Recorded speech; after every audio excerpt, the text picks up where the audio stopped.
Padre, por que dizem que a yoga não pode ser praticada por cristãos se é somente um exercício de respiração e de relaxamento? Lá em Portugal nós dizemos o yoga, K-E-A, a yoga. Então tem que ver se não troca o gênero. Se bem que hoje o gênero já não...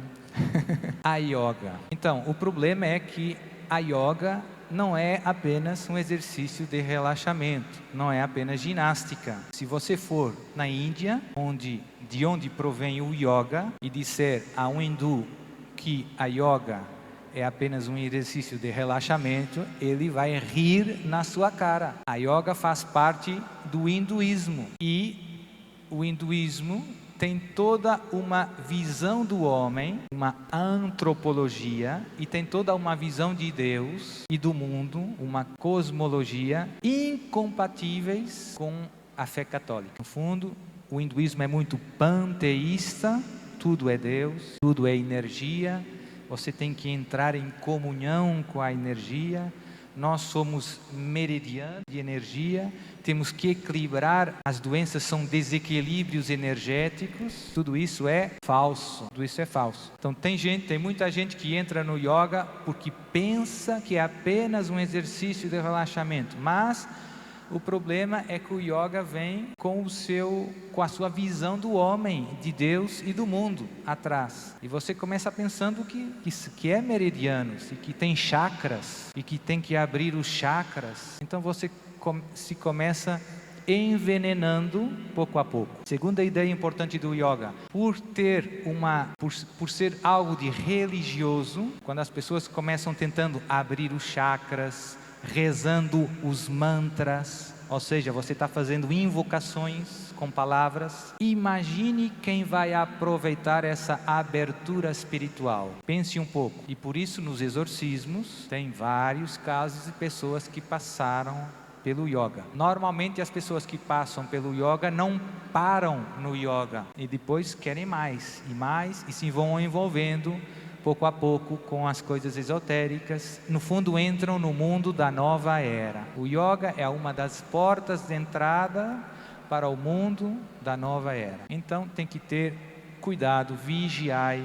Olho, meu irmão, abre o olho, não brinca com o fogo. Quem brinca com o fogo se acaba.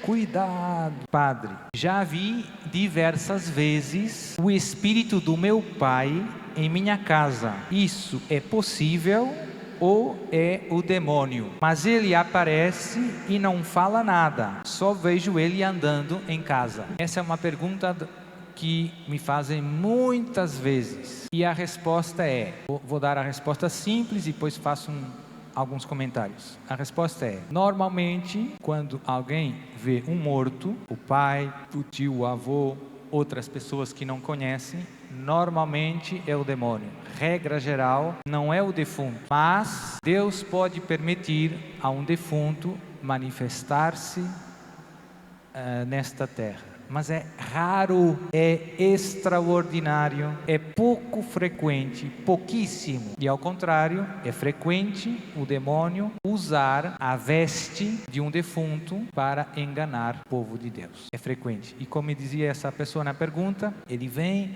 não faz nada, não diz nada, não parece nada de mal. E eu digo, mas tenho casos em que vem e pede coisas aparentemente piedosa, vem para você e diz: eu ainda não estou em paz, porque não cumpri uma promessa a Nossa Senhora Aparecida. Então você tem que ir à Aparecida e tem que acender 4 velas e dar 5 voltas na Basílica, ao pé coxinha, e voltar para casa. Você vai, faz isso, e ele aparece novamente e diz: agora estou em paz. Então começa com coisas piedosas e pouco a pouco vai para conquistar a nossa confiança. Parece o meu pai, fala do jeito do meu pai, está pedindo orações, começa com coisas piedosas, conquista a nossa confiança, a nossa fé, e depois, pouco a pouco, começa jogando veneno. Cuidado com o seu irmão está tentando passar a perna para você. Mentira! E os 2 irmãos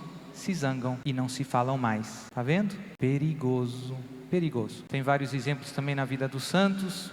Eu já respondi esta pergunta várias vezes. Se alguém quiser aprofundar um pouco mais, lá na internet pode ver no YouTube. Eu falo muitas vezes desses problemas. Eu vou rápido porque tem um montão de perguntas e são todas muito boas. Padre, existe algum pecado que faz com que fiquemos possessos do demônio? Existe algum pecado que faz com que fiquemos possessos do demônio? Sim, existe. Qual? São os pecados em que, direta ou indiretamente, estabelecemos uma aliança, um pacto com o demônio. O nome desses pecados, o nome da família dos pecados, tecnicamente se chama superstição. A superstição tem 3 grandes áreas: a idolatria, a adivinhação e a magia. Quando você peca pela idolatria, pela adivinhação, pela magia,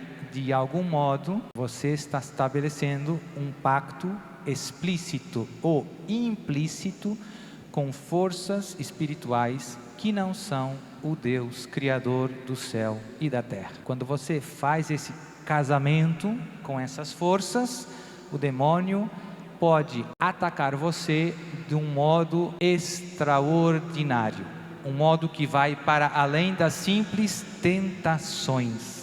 E portanto, nos exorcismos eu recebo, sobretudo, 100%, praticamente 100% dos casos são pessoas que estiveram envolvidas com o mundo do oculto, ou que são vítimas do mundo do oculto, bruxaria, malefícios. Então, estes pecados, todos os pecados nós devíamos detestar e odiar, porque ofendem a Deus. Mas esses pecados têm um efeito secundário muito perigoso, que é, permitem que o demônio ganhe um domínio sobre a nossa vida fora do normal, um domínio extraordinário. E para romper esse domínio, muitas vezes são necessários depois os exorcismos. Não basta a confissão. Exemplo, tive um caso de um satanista que depois saiu do satanismo. A partir do momento em que ele saiu do satanismo, o demônio começou atacando ele. E mesmo depois de se confessar, ele continuava sendo atacado. Ele já estava na graça de Deus, mas continuava sendo atacado. Por quê? Porque o que ele andou fazendo foi uma espécie de casamento com as forças do demônio. E depois é preciso, digamos que, uns instrumentos extraordinários para romper esta ligação, este pacto com o demônio. As renúncias do batismo devemos renovar, mas nos casos mais pesados, os exorcismos, que cortam, que destroem este poder extraordinário que o demônio ganhou graças à liberdade do homem mal usada. Sempre é necessário a liberdade do homem, de algum modo, pedir ao demônio ajuda, explícita ou implicitamente. Ou seja, tem muitas formas de adivinhação. Você vai nas cartas, nos búzios, que não parece que você está pedindo ajuda ao demônio, mas de fato você está pedindo ajuda ao demônio para conhecer coisas desconhecidas, para saber coisas que você não tem modo de saber. Padre, é verdade que o voodoo existe e quando espetamos algo no boneco, a pessoa sente mesmo? Por quê? Sim, o voodoo existe e veio da África, como vocês sabem, e também entrou de muitas formas aqui no Brasil, com algumas evoluções, digamos assim, com algumas metamorfoses, também no Centro-América em geral, o Haiti, tem muitos países em que o voodoo está muito forte. É uma forma de magia negra. O que é a magia negra?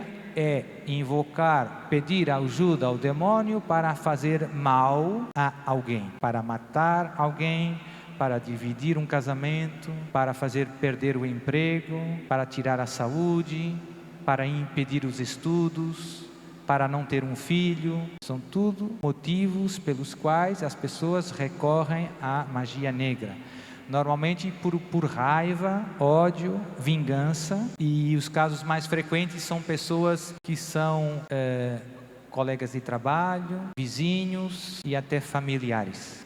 São os casos que eu encontro com mais frequência. Mas é importante a pergunta dizer, mas quando a gente espeta as coisas no boneco, a pessoa sente? E aqui a resposta é, depende, que a magia não funciona sempre. A magia, o demônio consegue atacar as pessoas que não vivem na graça de Deus, que não estão unidas a Deus, que não estão cheias do Espírito Santo. Se alguém faz, e eu dou sempre o mesmo exemplo, tem muitos satanistas no mundo que fazem rituais satânicos para destruir a igreja, para destruir o Papa e os bispos, e os papas continuam rezando e abençoando e anunciando a palavra de Deus. Ou seja, não todos os rituais de magia negra funcionam. E tem alguns casos muito comoventes, também você pode assistir aos testemunhos deles na internet, de ex-satanistas que se converteram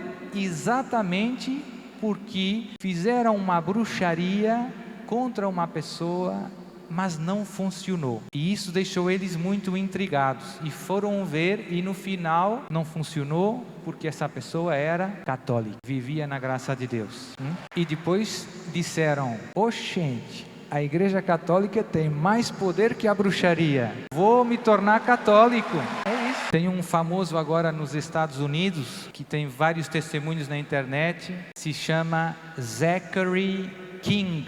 Vale a pena dar uma olhada. Muito, muito bom, muito forte. Ele era da igreja de Satanás. Era um auto-feiticeiro da igreja de Satanás. E desmascara muita coisa ruim que está acontecendo no nosso mundo e que ninguém fala. E muito grave, que ofende muito a Deus.